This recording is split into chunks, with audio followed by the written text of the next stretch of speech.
That's a beautiful sound. Don't force me out of bed in your society. Don't push me down the road you're bringing down. Don't try to fix my head, it's just your anxiety. Welcome, friends, to a very special Wine and Weeds episode. We are going to get to the special part in a second. Let's go talk weeds. All right, walk with me here. I regret to inform you that it is cool here. It's like 60 degrees. It's been 80 pretty much all week. I don't know why we had to get to 60. I'm not in favor of it. So here's an area of the garden that I haven't updated you on. This is what I call the neighbor garden.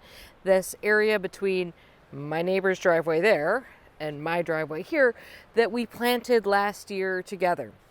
The whole plan behind this garden was low growing, deer resistant, super low maintenance perennials in here. And overall, things have gone really well. So our side is the shadier side. We're on the north side of this. So what we have down here, Carrick's Flocka Blue Zinger.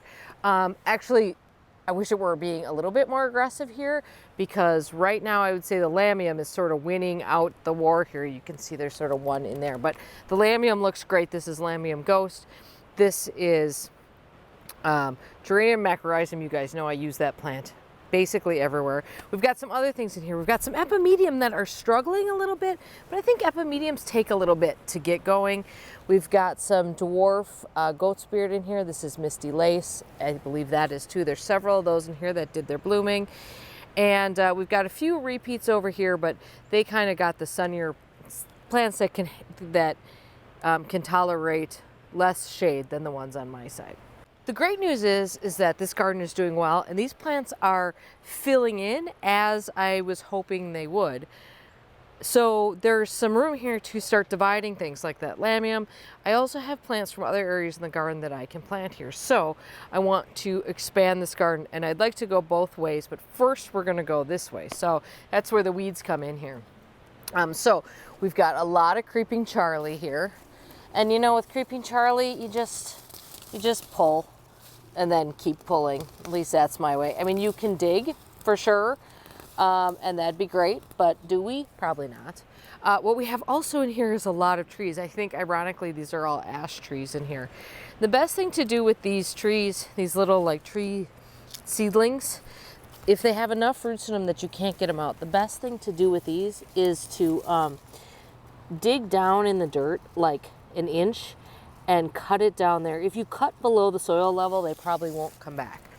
So the goal here is to clean up this whole area and start expanding this probably as far as this tree right here, and just start filling in this area. And then probably next year we'll start going more this way. I do have some sweet woodruff in here that I planted in here, and I'll let some of that take over. You got to be a little careful with sweet woodruff. And so next year we'll think about going as far as this tree on both sides, and then eventually I would like all of this to be filled in with something. I've had this row of Geranium macrorrhizum here forever, and it does so well, and it's so abused, and it gets no water, but I'd like to fill in everything over here to whatever extent it will grow underneath these big cedar trees.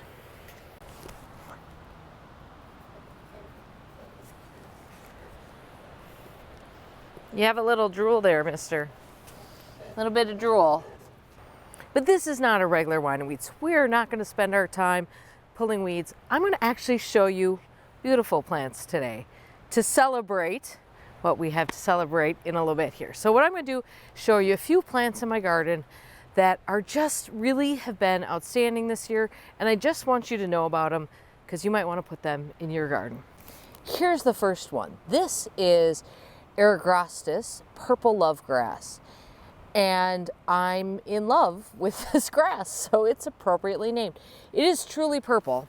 The flowers on it are just these tiny little things, and it forms this sort of frothy veil of purple. Now, if you're a person who loves your gardens super pin neat, this is probably not the plant for you, because it's sort of, you can see, I mean, this is the this is the main part of the grass here. By the time it gets to blooming, it sort of is flopping around. But how can you not love this? It is just the most ethereal, beautiful texture, and this is the first time I'm growing it, and I wonder why in the world that is.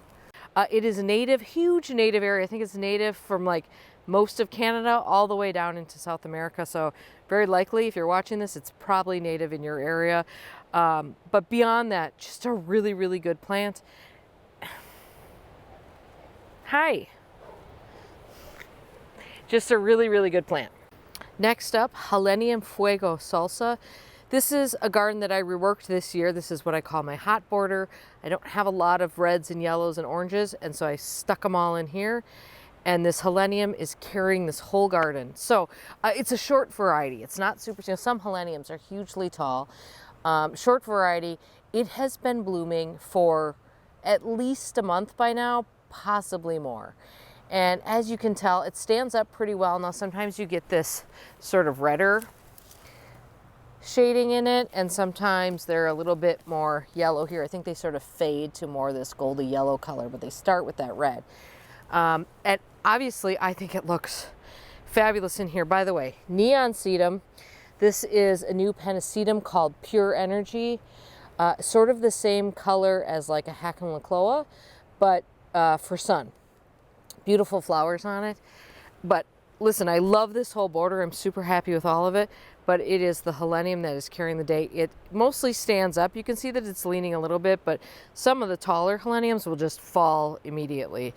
So, so far so good with that plant. We'll see how it comes back after winter. If it does, it's going at the top of my list for a great perennial.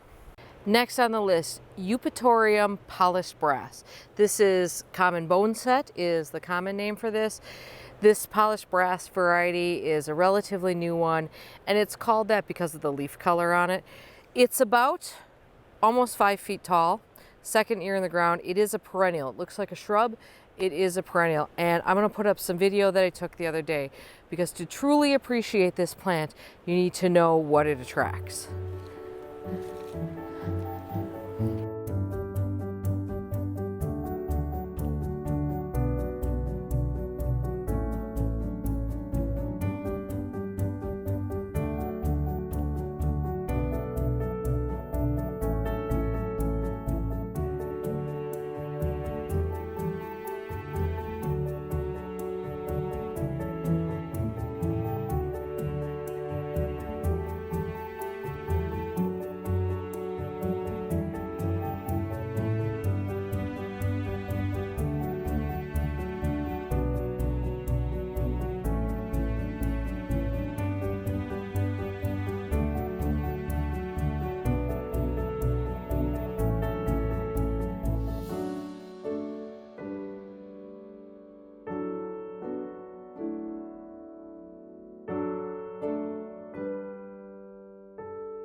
It's absolutely just covered in flowers and bees currently, and just does all this from starting from nothing. I have 2 of them here.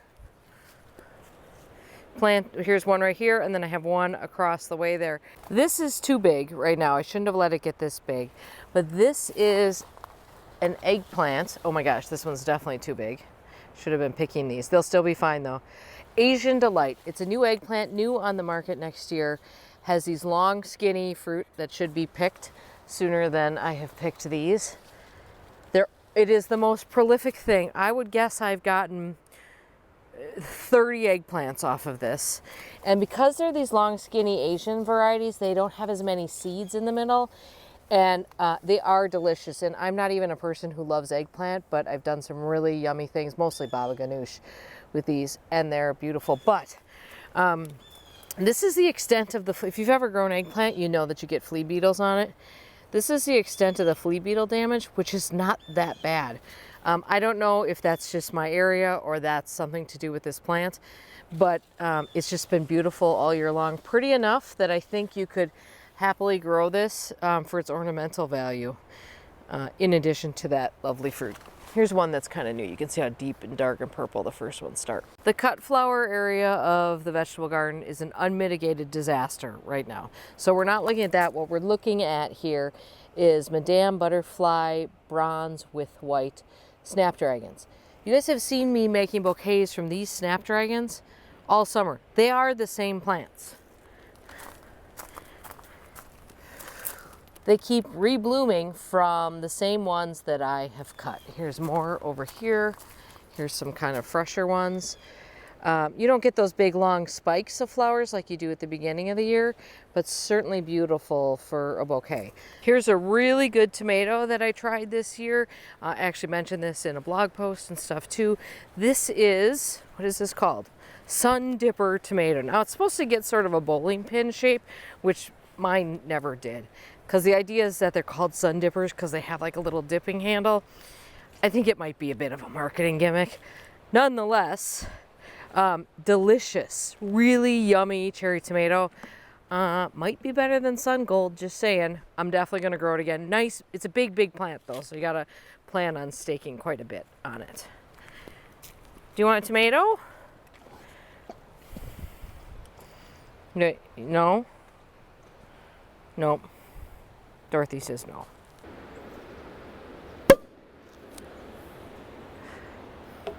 That's a beautiful sound. It is the most appropriate thing ever that to celebrate 100,000 subscribers on my channel, I forgot to hit record on the damn video camera when I opened up the expensive bottle of champagne that I bought to celebrate this exact moment. Worse yet, I'm the only one drinking this champagne tonight because Mr. Much More Patient is out of town, and so now I have a whole bottle of champagne and I can't even refilm it because I just have the one. But I did get the audio, so you guys are going to hear the champagne pop. No, it's totally appropriate that I screwed that up because you guys have seen me screw up so many things in videos and just rolled with the punches. I've gotten audio wrong. I've messed up video. I've put audio over audio. Who knows? I've done all kinds of things. I once put up an entire Dahlia video tour, which is still up there, by the way, in super low res.